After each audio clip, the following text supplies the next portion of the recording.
Otep à tous, bien-aimés frères et sœurs, le gouvernement ukrainien réagit à la décision du Mali et du Niger de suspendre des relations diplomatiques avec l'Ukraine. Vous savez que l'Ukraine a attaqué le Mali. L'Ukraine a agressé le Mali.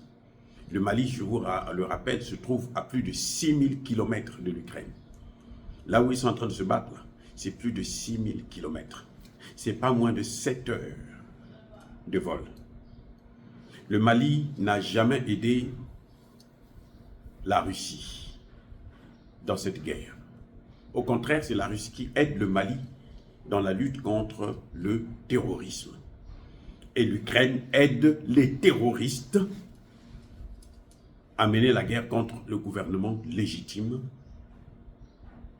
du Mali.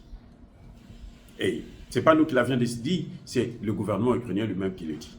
Alors, le Mali a décidé donc de suspendre des relations diplomatiques avec ce pays de merde. Et l'Ukraine réagit par la voix de son ministre des Affaires étrangères en nous faisant croire que c'était d'abord une décision anticipée et de courte vue. Maintenant, l'Ukraine dit qu'il y a un objectif de isoler l'Ukraine. Bref, d'abord, quand l'Ukraine dit que c'est une décision anticipée. Anticipée, ça veut dire quoi? C'est-à-dire qu'on a décidé avant que les choses n'arrivent. Vous voyez? Nous sommes là dans ce qu'on appelle le mensonge et le mépris. L'Ukraine continue avec une arrogance, ce que nous appelons orgueil mal placé. Décision anticipée, c'est une décision qui vient avant l'heure. Donc, c'est comme si l'Ukraine n'avait pas attaqué le Mali, et puis le Mali a décidé. C'est ça ce que ça veut dire, décision anticipée. Avant qu'il y ait l'action, vous avez déjà anticipé. Donc, vous avez prévenu. Or, ce n'est pas le cas.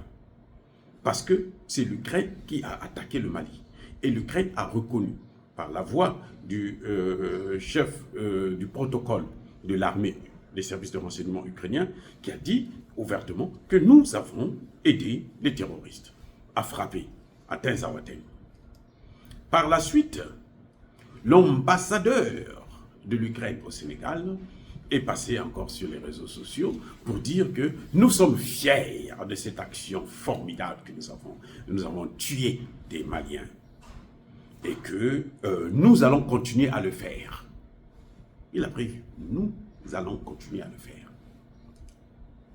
Mais comme il est au Sénégal avec Bassirou et Sanko, qui sont des paillassons de l'OTAN, alors rien ne peut lui arriver. Mais le Mali donc a pris le taureau par les cornes, pris ses responsabilités et a suspendu les relations diplomatiques. Donc il y a eu d'abord action et réaction. C'est ce qu'on appelle en philosophie la causalité, cause et effet. Il y a une cause, il doit avoir un effet.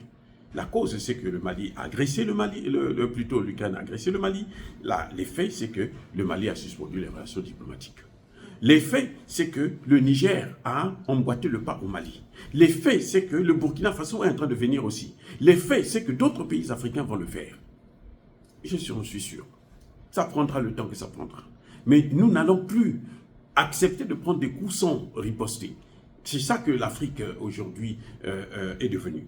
Alors, l'Ukraine nous dit que c'est une décision de courte vue. Là, ça veut dire que là, c'est insulté, carrément. C'est pour ça que je vous ai dit, la réaction de l'Ukraine caractérise le mensonge et le mépris que les Européens, pour ne pas dire les hommes blancs, ont vis-à-vis des Africains, des hommes noirs. Voilà, s'il faut parler en termes de couleur de peau. C'est comme ça que ça se passe. Ils ont toujours eu ce mépris-là.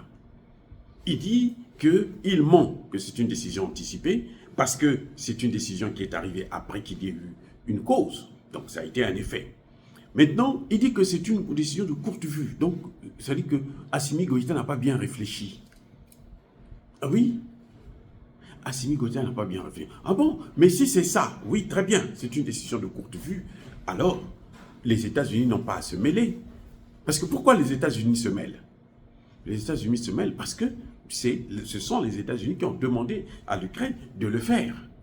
Parce qu'ils veulent attaquer la Russie. Ils veulent attaquer l'AES, puisque l'AES les dérange. L'AES dérange l'Occident tout entier. L'AES dérange l'Occident global. L'AES, là, ce que vous voyez, ça dérange l'Occident global. C'est pour ça que vous voyez ce type de réaction. Et maintenant, aujourd'hui, il vient avec une autre idée. Il dit non, comme ce qu'il a fait là, ça n'a pas suffi. Parce que lorsqu'il a dit que c'était une décision anticipée de courte vue, eh bien, le lendemain, le Niger a pris aussi sa décision. Ah, maintenant, il commence à se rendre compte que c'est en train de faire tache d'huile.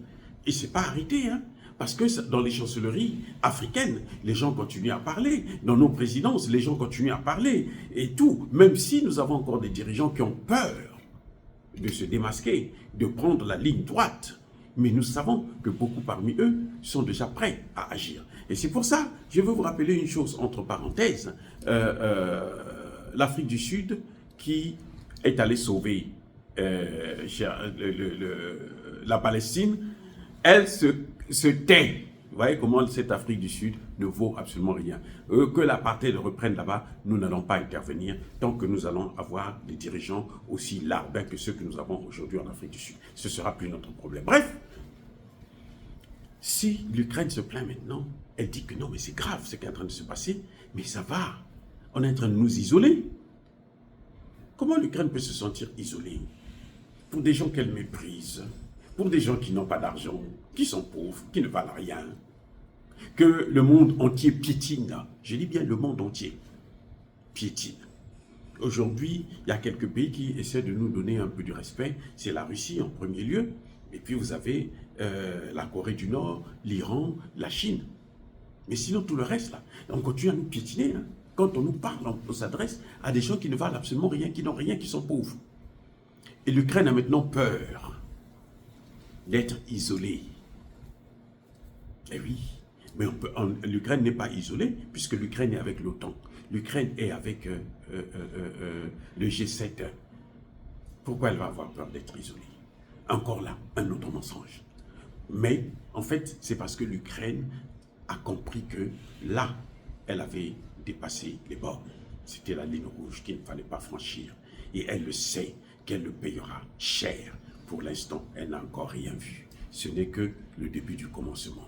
Parce que l'Afrique ne se laissera plus jamais dominer. Elle peut aller pleurnicher à la Maison-Blanche. On a vu la réaction de la Maison-Blanche qui condamne l'Afrique. Elle peut aller se victimiser. Elle n'est pas la victime. Nous sommes la victime depuis que nous avons rencontré l'homme occidental, le leucoderme. Nous sommes des victimes. Quand on dit « Oh, les Africains se victimisent » parce que nous, on rappelle l'histoire. Et c'est notre devoir pour rappeler l'histoire. Parce que quelqu'un qui oublie son histoire doit avoir peur que ce qu'il avait subi hier puisse encore se répéter.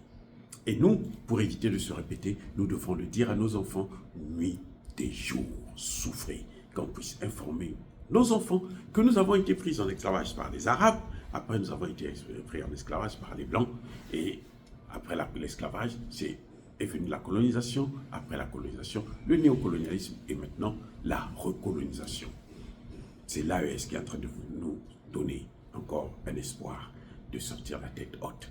Dire cela, c'est inciter à la haine ou à la violence. L'Ukraine peut pleurnicher comme elle veut. Elle doit subir les conséquences de son action. Et l'Afrique ne se laissera pas dominer par ça.